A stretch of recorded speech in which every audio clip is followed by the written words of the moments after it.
OK, welcome back. Now we're going to talk Chelsea and what's been a rollercoaster few years for the club that has seen them go through troubled times to winning the Club World Cup. The author of a new book, Sanctioned, I'm delighted to say, is with us. The inside story of the sale of Chelsea FC. So thank you for joining us, Nick Purewal. I mean, goodness me, your book documents this huge change in the course of Chelsea's history.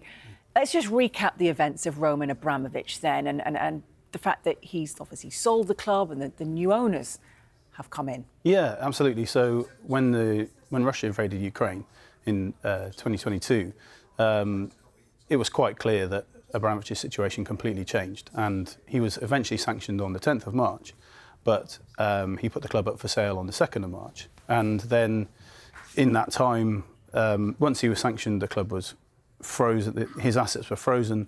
The government had to issue a temporary operating licence, and then a very public sale process and sort of fight for the club ensued.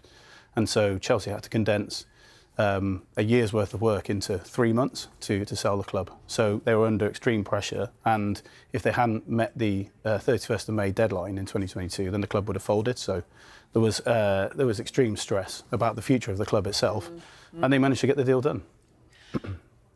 And he left Chelsea. He almost sort of disappeared and no one had really heard from him. It was all a bit of a mystery, wasn't it? And of course, as part of the book, you got to interview him as well. I mean, how did it happen? How did you manage to secure the golden interview?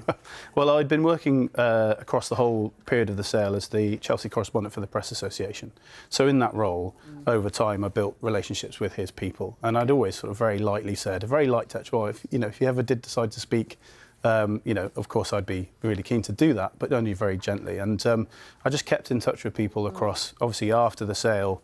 It was an extremely fraught time, and it was, dangerous for Roman Abramovich himself in many ways. And so really, partly just sort of checking in with people, making sure they're still, OK, things are going OK, what's happening next for them. Eventually, we got around to talking about the fact that he may want to do something, and then we settled on the idea of a book. Yes. It's a bit of a mystery to most of us, isn't it? Very private, even when he owned Chelsea.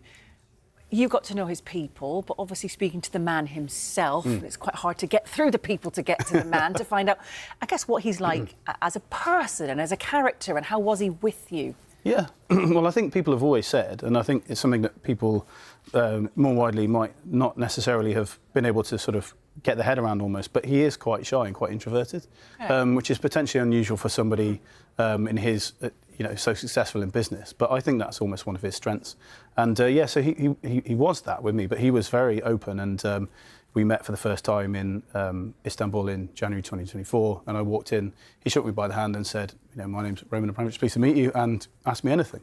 And so we sat down and we talked for between 4 and 5 hours, and really, once he got comfortable, it was a study in me staying out of his way, and I probably asked about as many questions, 4 or 5 questions in as many hours, because he was just ready to talk. Yeah, absolutely.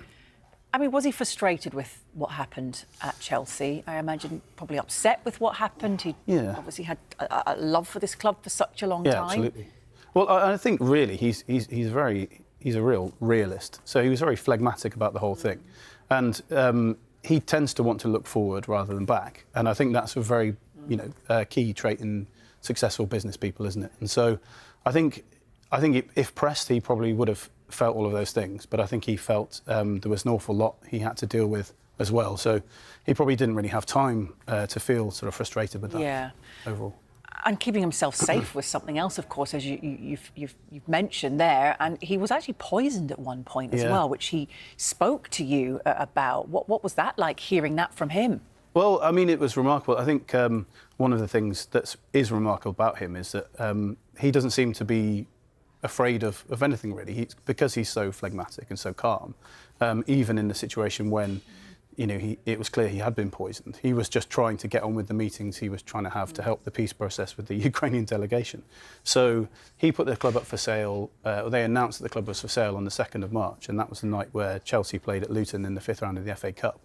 And after he'd had that phone call to tell his people to draft a statement, he flew from Turkey to Poland, and then drove into Ukraine, stayed in Kyiv, and it was that night that he was poisoned. Wow. The sale went through after that. Todd Boehly and the consortium, of course, took over. You spoke to him about that as well, and how the club is now. What did he have to say about Todd and how Chelsea is now?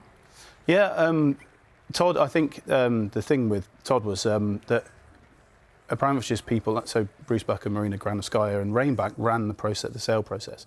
And I think they felt that Todd and his partners were the people who were most aligned in vision and approach with the Abramovich era itself. So I think that's one of the key reasons why they actually won out in the bidding war for Chelsea. And then meeting with Todd, it was fascinating because he was very generous with his time as well. We met in his office in London, and on the wall there's 3 black and white, very arty pictures, lovely pictures, and one is the Lakers, one is Chelsea, and one is the Dodgers, and they're the 3 sort of sporting passions he has. And what he was saying was that over the time of being involved in the transformation of the Dodgers back to winning ways, winning the World Series twice, and certainly the second time, because they were able to have the parade in LA where 300,000 people turned out, it really only made him even more determined to, for things to be successful at Chelsea.